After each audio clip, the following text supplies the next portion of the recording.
స్వచ్ఛమైన నాణ్యమైన గౌదర్పార్ పూజా ఉత్పత్తులు www.gaudarpar.com ద్వారా ఆన్లైన్ లో ఆర్డర్ చేయండి. మీ ఇంటిని దేవాలయంగా మార్చుకోండి. నమస్తే, నేను Keshav. Welcome to Suman TV.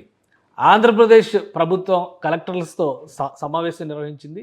ఈ సమావేశం ద్వారా రాబోయేటువంటి 100 రోజులకు కావాల్సినటువంటి ప్రణాళికని, దిశానిర్దేశాన్ని ముఖ్యమంత్రి చంద్రబాబు నాయుడు, ఉప ముఖ్యమంత్రి పవన్ కళ్యాణ్, అలానే మంత్రివర్గ సహచరులు చేశారు. అసలు ఈ కాన్ఫరెన్స్ హైలైట్ ఏంటి? దీని ద్వారా ఆంధ్రప్రదేశ్ ప్రభుత్వం ఏ సందేశం ఇవ్వాలని భావిస్తుంది? ముఖ్యంగా అధికార వ్యవస్థలో ఉన్నటువంటి ఇబ్బందుల్ని అధిగమించేందుకు ఎలాంటి చర్యలు తీసుకోబోతున్నారు?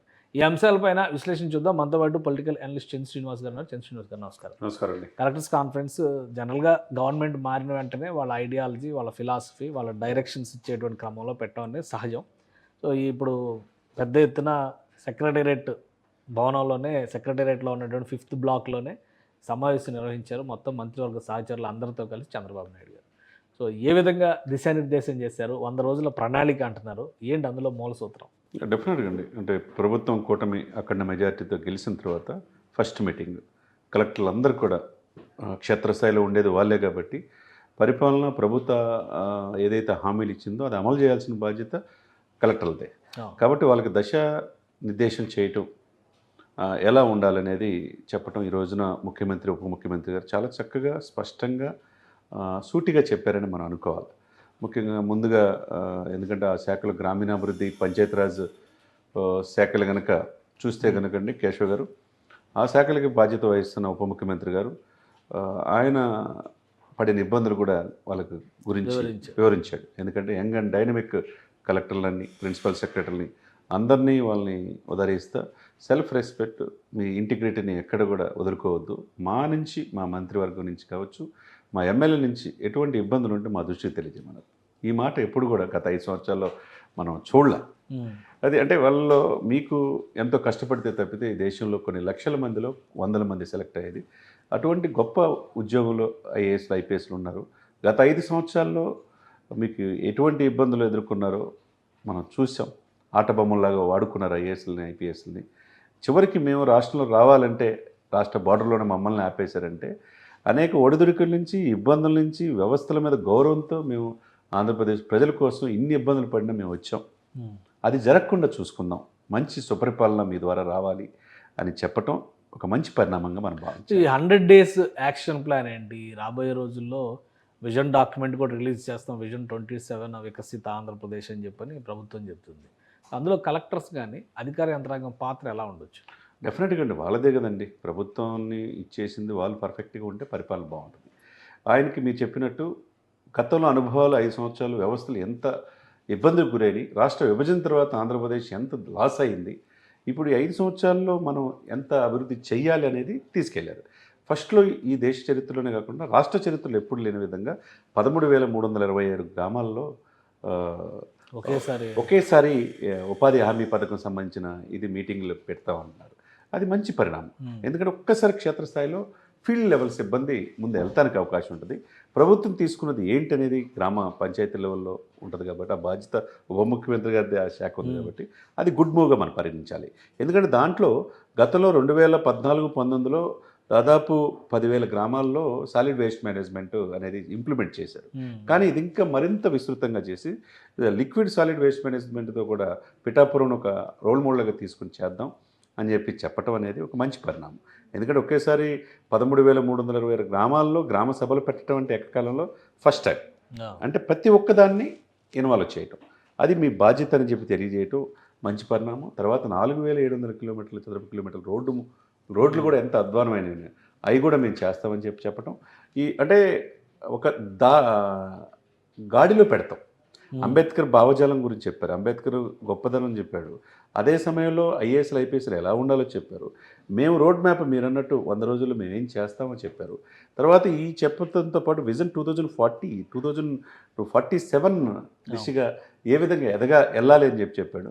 మీకు ఫ్రీ హ్యాండ్ అంటే అంకిత భావంతో మేము ఉన్నాం, యువత ఎక్కువగా ఉంది.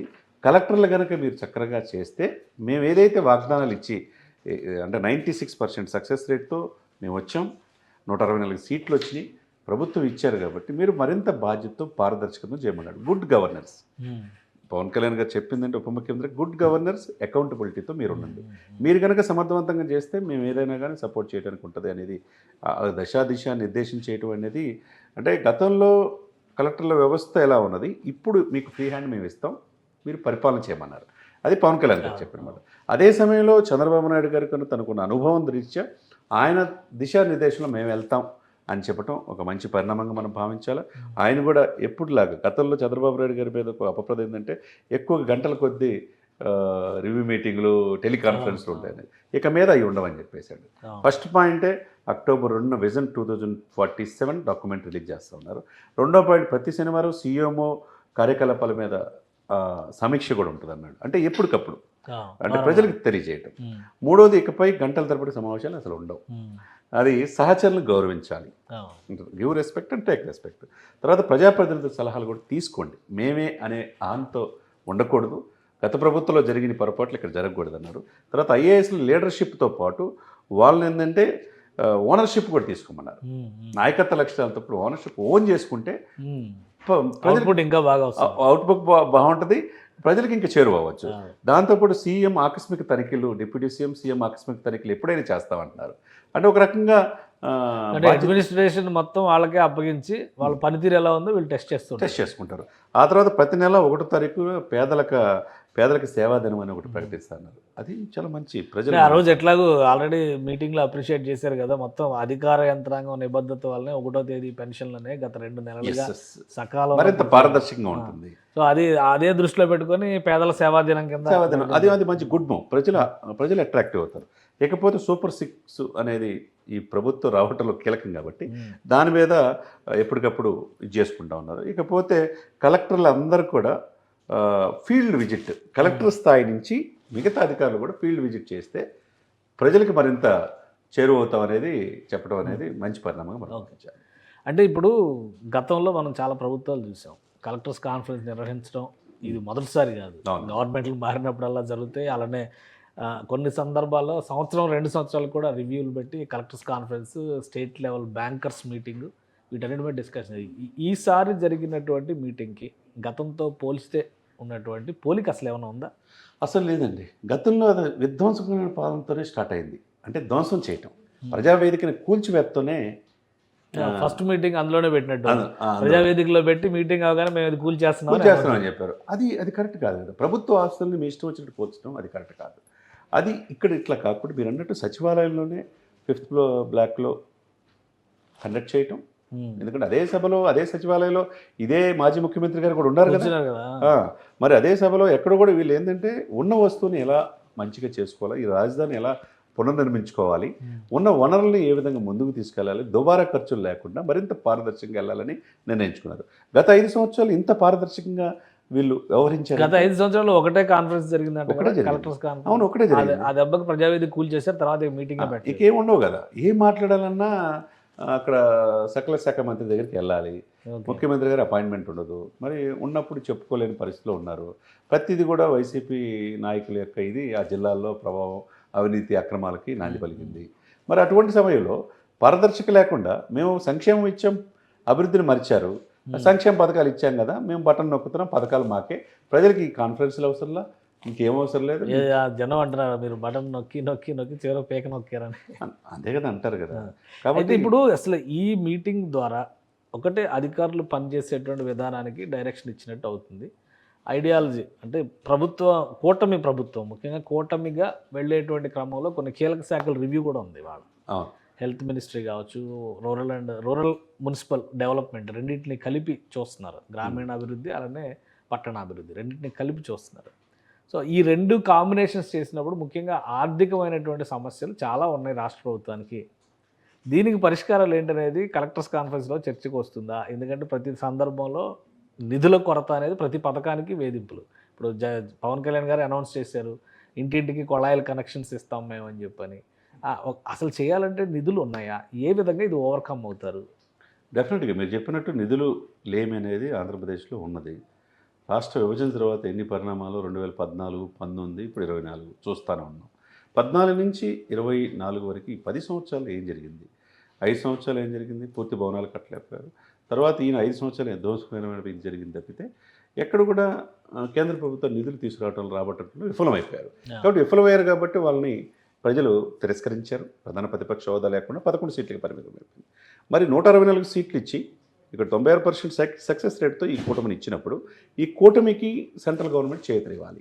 సెంట్రల్ గవర్నమెంట్ ఎప్పటికప్పుడు ఇస్తే రాష్ట్ర వెసులుబాటు, కేంద్రాల మధ్య ఇప్పుడు సర్కారీ కమిషన్లు కావచ్చు, వేరే కమిషన్లు, కేంద్ర రాష్ట్రాల సత్సంబంధాలు ఉంటే హ్యాపీగా నిధులు తెచ్చుకోవచ్చు. ఆ సత్సంబంధాలు గతంలో కేసీఆర్ గారికి మోదీ గారికి లేకపోబట్టి ఇదయింది. మరి రేవంత్ రెడ్డి గారు అంటే డిఫరెంట్గా ఆయన వర్షంలో ఆయన వెళ్తున్నాడు. ఇప్పుడు దాదాపు 50,000 కోట్లు పెట్టుబడులు పెట్టడానికి అమెరికా వెళ్ళాడు.